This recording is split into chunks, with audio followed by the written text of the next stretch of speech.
Ce credeți că s-a întâmplat? Minunea minunilor, în viața mea nu m-am cutremurat așa să văd o minune pe loc când i-a văzut în genunchi și a început să-i curgă lacrimi.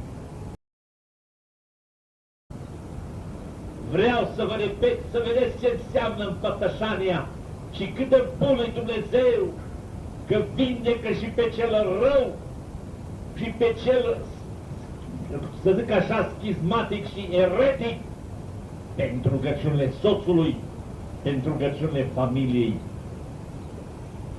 A adus-o într-un hal de nebunie, urâtă de tot, scuipa, vorbea murdar, ridica hainele, ce făcea?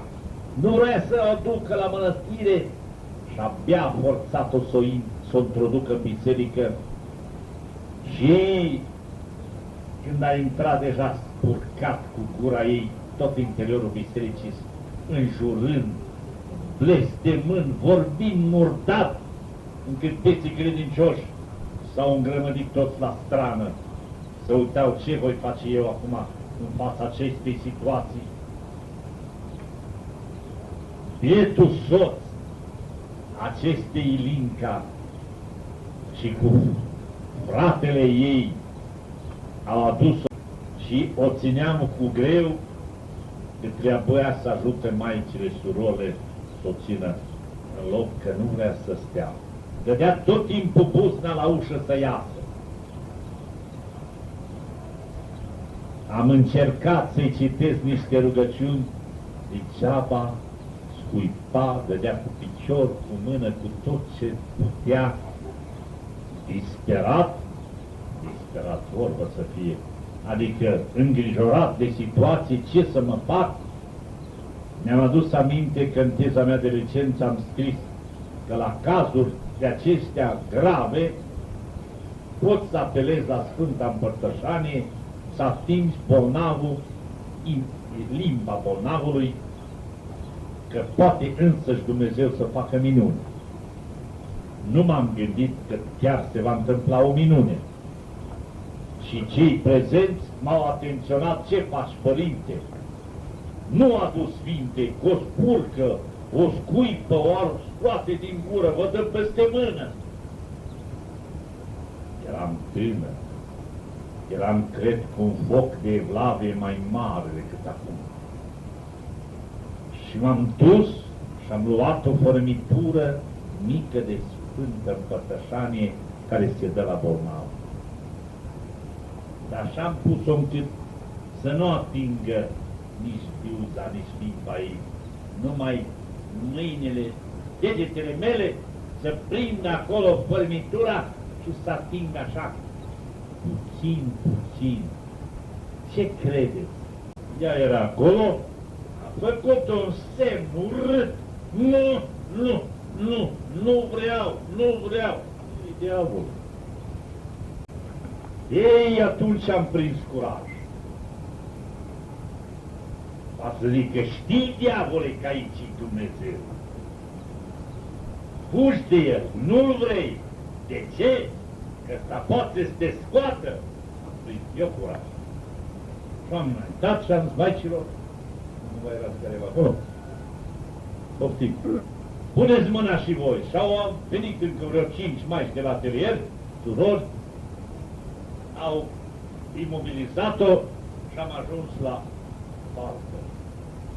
Am prins, fiți atenți, soțul săracul să chinuia cu frate, cu cumnatul său.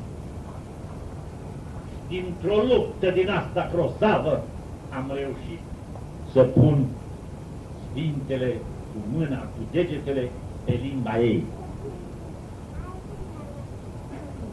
Ce credeți că s-a întâmplat? Minunea minunilor, în viața mea nu m-am cutremurat așa să văd o minune pe loc când i-a văzut în genunchi și a început să-i curgă lacrimi. Și roaie de lacrimi. Și primul lucru, să aranjeze părul. S-a aranjat haina, tot, eu am încremenit. Deși eram tânăr, dar am încremenit Era la mijloc și teamă și un fel de consternare, de mirare. Cum, Doamne, nebuna asta, îndrăcita asta, care nu cunoaște pe nimeni, cum curge lacrimi din ochii ei? Mi-a ajutat Dumnezeu, mi-a ajutat să-mi revin, mi-am căpătat putere și atunci s-a îndreptat privirea acestei femei către soțul ei. A pus mâna pe soț și a zis, scumpul meu, tu ești. Și apoi s-a amestecat, scuzați-mă, lacrimile noastre a celor din strană, cu a familiei, cu a maicilor, surorilor și cu ale mele și cu a ei săraca, printre lacrimi a strigat acest lucru. Părinte, mai dăm pe Hristos că-i dulce. Amar a fost diavolul care mi l-a dat ei. Deci diavolul care a dat penticostare, pocăiță, sectar. Nu v-am spus de ce s-a petrecut lucrul ăsta. Pentru că ea a trecut la penticostar și a pretins să treacă și soțul. Și soțul a zis, nu, eu nu-mi las legea mea. Treaba ta de că ai nebunit, vezi tu, eu nu trec. Și în timp ce lipsea de acasă, Ilinca aceasta, soția, a luat icoanele, din colțul de icoane cum sunt, pe acolo Moldova, ca un altar, la colț, multe, și în loc să le pună în dulap deoparte, le-a trântit, a zis că idol le-a spart pe toate. Când a scos, a luat-o din locul cel de stimă și de frumusețe și de cinstirea Maicii Preacurate pe Maica Domnului, a trântit atunci și a nebunit. Aia soțul dus la predicator, vindecați-mi soția, ce mi-ați făcut cu ea? Ce s-o vindece? După aceasta ce-am făcut? Să mă iertați dacă mă repet. Fiecare zi aș putea să o spun, că e o minune care se poate verifica. Trăiesc persoanele, nu-s povești. M-am dus în altar, acea părticică care o ascundeam și o păzeam să nu atingă nebuna dinainte, am pus-o în linguriță, am venit în fața ușilor împărătești, ea era acolo și am zis, Ilinca, zi după mine, cred, Doamne, și mărturisesc că Tu ești cu adevărat. Clar, a zis până în capăt, am împărtășit-o, s-a vindecat complet și era predicator ca o predicatoare. Când venea lume multă, le vorbea. Uitați, din cauza icoanei Maicii Domnului am nebunit și tot la icoana Maicii Domnului m-am vindecat prin Sfânta Împărtășanie. Mai mult de un sfert din sat s-au întors la credință prin minunea aceasta.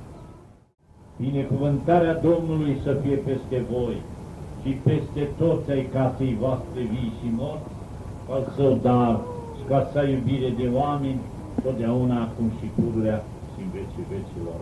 Amin.